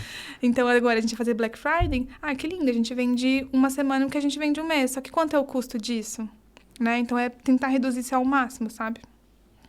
É isso, nosso sofrimento, mas acho que é tudo no mercado, mais ou menos assim. Total. Não trago novidades, gente. É que realmente esse negócio do custo de aquisição é a dor de cabeça de todo mundo, né? Porque você tem que tentar fazer esse ciclo fechar de uma forma melhor. Não necessariamente os preços hoje das plataformas são correspondentes para conseguir te dar um CAC bom. Sim. Ou até o inverso, são cada vez piores, né? E assim, pra quem tá começando e tal, é tão difícil você conseguir fazer o cálculo desse número. Pra você é simples. Porque pra mim, na hora que me perguntaram assim, a primeira vez me perguntaram qual que é o seu CAC, eu falei, gente, como eu sei? Como eu vou saber? E aí tive que brigar, e aí entender e tal. E eu fico pensando, quem tá começando agora? Como que ele tem que entender que isso é importante? E como que ele faz pra ele poder descobrir um número fácil, sabe? Porque hoje a gente trabalha com, não sei como que é pra você, mas os meus principais números que eu preciso ver, meus KPIs, né? Que eu vejo é sempre sessão, taxa de conversão, ticket médio, investimento, valor do dia. Todos os dias a gente faz uma reunião com todos os líderes e a gente bate esses números. E aí, porque depois, agora a gente vai ter que colocar o custo por cliente. E aí, como é que faz pra descobrir esse número rápido? E aí, volta para as ferramentas. Tem ferramenta de mercado que me dá KPIs fáceis? Não. Nem a minha plataforma faz esse número muitas fácil. vezes não são tão customizáveis como o seu negócio demanda, né? E às vezes não é para um negócio do porte da Cell, uma coisa muito maior. E para quem é menor que a Cell ainda, que precisa desse número também, que é um número importante, não importa o seu tamanho. Enfim, é uma deficiência que eu sinto do mercado, sabe? Se eu fosse esse ramo de tecnologia, eu pensaria é uma ferramenta de KPIs muito mais fácil pra gente tomar decisões. Porque no final, que a gente senta aqui, a gente tem que tomar decisões rápidas. A pessoa bate na minha porta e fala, e agora, Yara? Não sei, calma, deixa eu preciso pensar. Só que eu não tenho ferramentas que me ajudem a ver esses números claros, sabe? Interessante isso que você falou. Pra gente muda um pouco porque a gente analisa, assim, obviamente, dentro do meu custo de aquisição, o que eu faço de fato para conseguir trazer. E a gente... Isso é muito interessante. A gente é uma empresa de marketing digital que não faz marketing para aquisição de novos clientes. Então, se vocês olharem nosso Instagram ou qualquer coisa, a gente não faz tráfego pago, já começa aí. E a gente, 100% do nosso marketing é institucional. A gente não tem o marketing voltado para o mercado no intuito de captação de lead. Por quê? Posicionamento de marca. A gente entende que o produto que a gente vende ele é consultivo, né? Não adianta, por exemplo, eu falar sobre um retargeting de certa forma, por mais que eu tente trilhar perfis de empresas, é muito difícil por meio de um banner ou de uma comunicação tão simplória quanto um banner, eu conseguir convencer que o meu retargeting vai fazer uma diferença muito positiva para um e-commerce ou qualquer coisa, sabe? Eu uso retargeting então, a nossa na força... Cell, né? Inclusive, usamos retargeting na Cell e eu tive que ir uma agência parar para me explicar como que era em casa, porque eu realmente nunca pensei em ir atrás, não conhecia, não tinha esse conhecimento, nunca fui impactada. E aí uma agência falou, não, você não faz, deixa eu explicar como é que é. E aí depois eu falei, nossa, é interessante pra mim. E aí como que eu comecei? Mas é esse pensamento mesmo, é difícil você, né, explicar como é que vocês vão fazer. E ainda que, por exemplo, pro negócio de vocês, o retargeting ele acaba sendo algo muito mais palpável. E o porquê que eu falo de ser palpável? Porque... basicamente, você vai fazer o reengajamento dos usuários que já viram produtos que vocês vendem, né? Então, ele já demonstrou o interesse, não comprou por alguma situação, mas ele vai ver banners com recomendações, com coisas que são importantes que ele demonstrou interesse. Então, a possibilidade da geração de venda aumenta exponencialmente. Agora, para uma empresa, no intuito de eu captar esse lead, é muito difícil. Então, imagina, não é um banner que vai fazer um e-commerce tomar a decisão de contratar a mim ou um concorrente. Então, é uma venda consultiva. Então, vale muito mais a pena eu ter os meus perfis, por exemplo. Se você não conhece a minha empresa, eu prospectei você vai procurar os nossos perfis. É muito mais... faz muito mais sentido eu ter uma base para te dar insumo de informação do que eu faço do que eu tentar colocar isso dentro de um banner. Entendi. Por exemplo, e pagar para que as pessoas vejam isso de maneira aleatória, entre aspas. E se eu for pensar, acho que as ferramentas que eu contratei, acho que não foi nenhuma, assim, vendo alguma coisa de tráfego pago mesmo, ou indicação, isso funciona muito, né? Então, por isso que é legal ter atendimento bem legal, enfim, bem feito, para que possam te indicar. Realmente foi indicação de vários empresários, e aí também é legal você estar sentada na mesa certa, porque, nossa, pra mim faz muita diferença eu ter amigos, empresárias, amigas que já passaram por alguma coisa que eu não preciso passar, sabe? Ou então eu fazer isso também. Gente, eu já fiz isso, não faça, sabe? Não pulem esse caminho aí. E aí, pra mim, eu gosto, sabe? Desse network mesmo. É importante pra marca. Eu escutei uma frase há um tempo atrás que o sábio aprende pelos erros dos outros. Nossa, sim. E isso é muito real, né? É bem isso. E aí, isso mudou muito na Céu de Prata. Porque quando eu assumi a Céu, tinha 24, não sei, não precisa fazer a conta, não. Eu tenho 29 hoje. E aí, eu, assim, não tinha e-commerce, não sabia por onde que ia. Eu falei, vou estudar. E aí, fui estudar, estudei bastante, continuo estudando. É uma base que eu falei, um valor da Céu de Prata. E comecei a me relacionar com essas pessoas. E eu falei, cara, a gente faz muita coisa boa, que legal. Isso é muito legal a gente validar o que a gente faz, mas também tem muita coisa para aprender. E aí, eu consigo ter vários insights e velocidade. Para mim, isso fez diferença no meu negócio. Eu entender que isso tá funcionando e ser rápido para implementar. Nem que seja para corrigir no caminho. Melhor corrigir do caminho do que não fazer e perder o momento, sabe? Que é uma frase que eu aprendi com a Gabi, que é a nossa gerente de operação. Que ela fala que feito é melhor do que perfeito. E não feito. E não feito. É. Porque todo mundo se prende a querer não errar, mas você, se você não faz, você nunca sabe se aquilo será um erro efetivo ou não. Uhum. Acho que, não sei se as pessoas têm um pouco de medo de pedir desculpa. Eu não tenho isso. Assim, eu errei algumas vezes na Céu. Assim, recentemente, a gente cometeu um erro na Céu, que a gente prometeu uma bonificação, um clube de pontos, e a gente não entregou no prazo que a gente prometeu. E eu comprometi isso pra minha comunidade. Eu tive que sentar e falar, gente, desculpa. Não deu, sabe? Eu sei que eu prometi, falei que a gente ia fazer o clube de pontos, mas não deu agora. Vou fazer daqui 2 semanas, mas agora não dá. E tudo bem você pedir desculpa, sabe? Pode ser que eu tenha ali perdido alguma cliente porque eu prometi e ela ficou chateada, pode ser. Mas eu sei que eu conquistei uma base forte que vai me defender quando eu precisar, ou então me apoiar também quando eu precisar, porque eu sentei lá e falei, galera, desculpa. Você foi transparente, que é um diferencial muito grande, né? Uhum. Bem isso. E aí, eu sempre peço isso para todas as pessoas que vêm, e é porque eu já recebi respostas maravilhosas. E tenho medo. Que pressão. Não sinta, porque eu juro pra você que é uma pergunta super de boa. Pra você deixar um conselho pras pessoas que estão assistindo a gente. E quando eu falo conselho, por que eu falo que eu recebi respostas maravilhosas? Porque geralmente você pensa, putz, será que alguém algum dia da minha vida me falou uma frase de efeito que é legal? Uhum. Não é isso. É, por exemplo, um livro que você leu que mudou tua vida, um ensinamento que a sua mãe te deu que mudou tua vida, alguma coisa que você mesma viveu e aquilo tirou um aprendizado gigante de você. Você consegue trazer alguma coisa? É filosófico. Falei que eu sou filosófico. Ele é filosófico. Acho que na série eu aprendi a baixar a guarda. E é difícil pra mim, mulher, né? E da onde eu vim também, baixar a guarda. Então, tá tudo bem. Às vezes você precisa estar receptivo pra ideias. Nenhuma vez na Céu de Prata a gente teve uma grande ideia que mudou o jogo. Foi uma construção de várias ideias. Sentar na mesa, conversar com todo mundo, falar, então é isso aqui que a gente vai fazer agora. Então, tudo bem. Eu trabalhei muito. Eu sei que eu trabalhei muito. Eu trabalho mais que 10 horas por dia e tal. Tudo bem se alguém me falar que eu tô errada. Mesmo eu trabalhando bastante. Baixa a guarda. Seja empática, olha pra você e fala, tudo bem, beleza, errei, o que eu vou fazer de diferente agora? Ou que ideia que a gente vai juntar aqui todo mundo, que a gente vai fazer diferente agora? Não foi a minha ideia, não foi a minha, entendeu? Mesmo trabalhando 12 horas, 10 horas por dia. Mas que bom que eu tenho pessoas boas ao meu lado e que a gente vai conseguir absorver e a gente vai mudar esse jogo, sabe? Então, acho que é isso. Eu sinto às vezes as pessoas meio fechadas, sabe? Pro mundo, pras coisas ao teu redor. Isso é um ponto bem delicado, eu diria. Porque as pessoas, elas querem puxar o protagonismo, mas não necessariamente elas são capazes de fazer aquela diferença naquele momento, né? Uhum. E eu falo que tá tudo bem. Tá tudo bem. Porque, de fato, a composição é o que vai fazer a grande diferença no fim das contas. E você fazer parte daquilo, você pode não ser o pioneiro da ideia, mas às vezes você ajuda a construir a ideia de um terceiro e que isso vai mudar o jogo. E esse momento é legal, você estar cercada de pessoas boas, né? E assim, não falo boas de... acho que ninguém que trabalha na Céu de Prata tem grandes faculdades ou MBA. Eu não tenho. E que bom que existe pessoas que têm. Mas na Céu a gente não tem. E não significa que não são pessoas boas. São pessoas que estão comprometidas com a marca, que quando eu tô ali, quando cai BM, 70% do faturamento cai, ninguém, pelo menos acredito, que ninguém pensou em sair do barco, sabe? É sentar e falar, vamos resolver isso juntos, sabe? Vamos pensar o que a gente vai fazer de diferente que a gente não fazia antes. Então é bom você estar cercado de pessoas boas.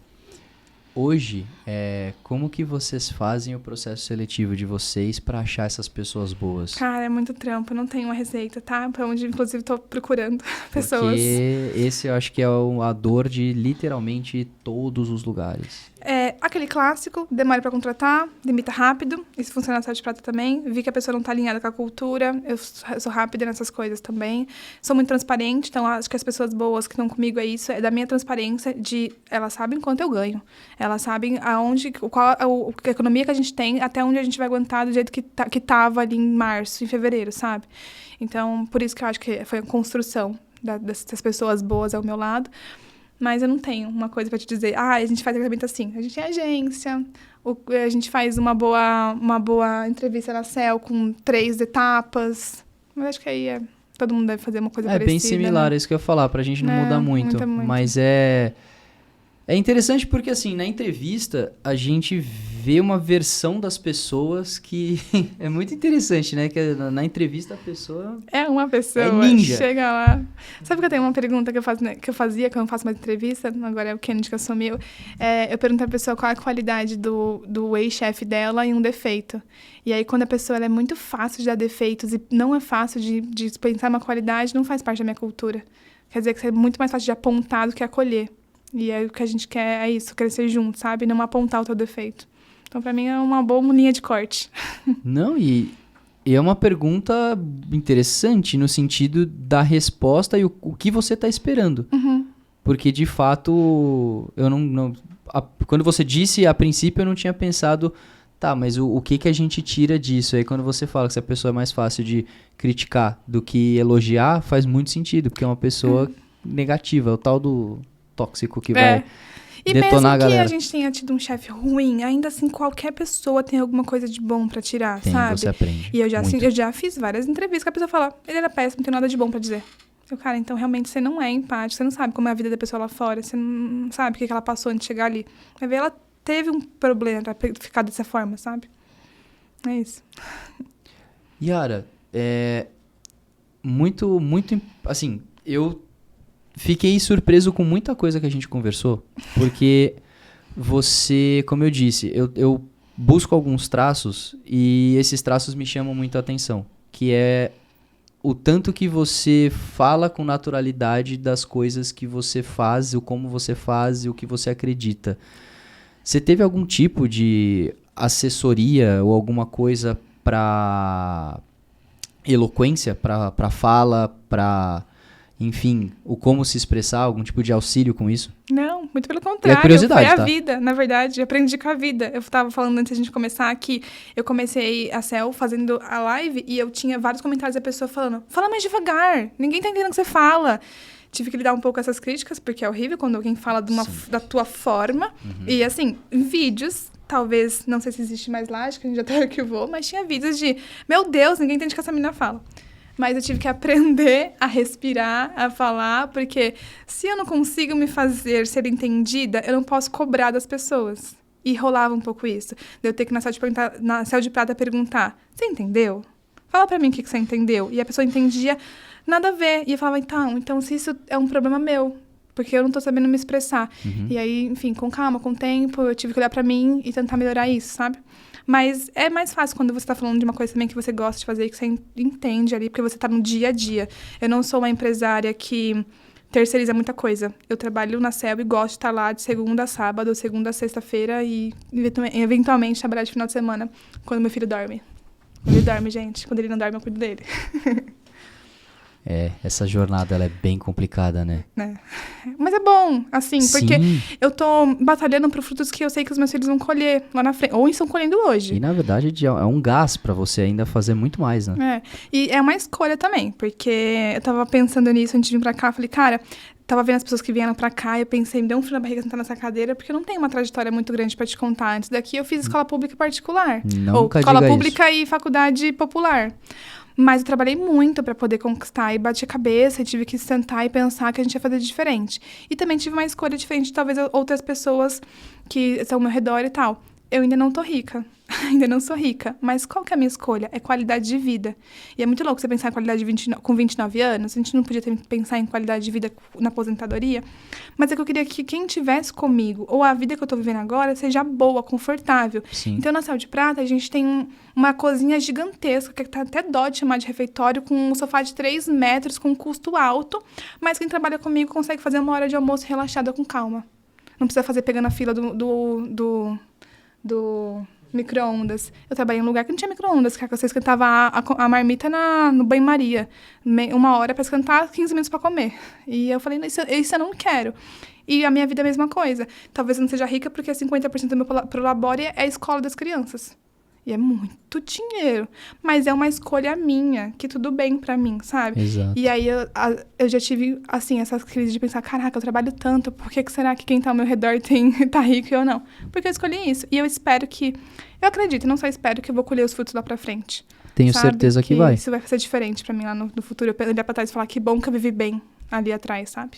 Eu tenho certeza disso, até porque os seus princípios são muito fortes. Então, se hoje você faz toda essa análise da sua vida como um todo e você enxerga isso e fala da forma como você falou, com certeza você vai colher frutos bons. Até porque você sabe que unindo tudo, que você é uma pessoa incomodada, que você é uma pessoa que vai correr atrás de mudar, crescer e etc., é muito difícil que dê errado. Uhum. E ainda, de tudo que você já passou, tem aquela famosa palavra nova da tal da pivotagem. Se alguma Sim. coisa der errado, eu tenho certeza que você vai imediatamente pensar em, legal, se isso aqui não deu certo, pra onde que eu vou agora? Uhum. Então, vai ser diferente. Exato, eu tenho certeza que você não vai ficar parado, você vai arrumar uma solução e que o tipo de sabedoria que você construiu até agora, por mais que você tenha dito que, nossa, eu não tenho tanto tempo, uma história, tem... A gente tá falando há 1h30, não sei se você percebeu. Não. Mas isso é uma coisa que eu mais penso, independente do tempo que você tem, a sua história, ela é muito importante para a sua construção e com certeza toca alguém que está assistindo a gente. Porque a idade que você tem, você falou 29, correto? 29. Em 29 anos, olha o tanto de coisa que você já fez. Sim. Agora para pensar da galera que estava com você lá na escola pública que você falou lá atrás. Alguém alcançou o que você já alcançou? Alguém pode ter alcançado mais ou a grande maioria menos, por exemplo? Não demérito das outras pessoas, claro. mas porque você fez diferente na sua vida. Uhum. Então nunca diga na sua vida que eu não tenho tanta experiência para sentar aqui e falar coisa para você, porque tem. Você falou para mim dos desafios que você enfrentou quando você entrou, as tecnologias que você tem que eram diferenciais na época, o custo que infelizmente encareceu, essa parte não precisava acontecer, várias outras coisas que acontecem e isso enobrece você, é uma história. Uhum. Hoje você é CEO de uma empresa que é uma das maiores joalherias online do nosso país. Sim, muito obrigada. Não Obrigada. é? Muito bom ouvir isso, muito obrigada. Imagina. A E gente é tem que porque falar é isso em voz verdade. alta, né? E é porque às vezes a gente tem dificuldade de ver. A gente costuma... Eu não sei o porquê, mas isso a gente costuma modo fazer. automático, né? A gente entra nesse modo automático e aí você não...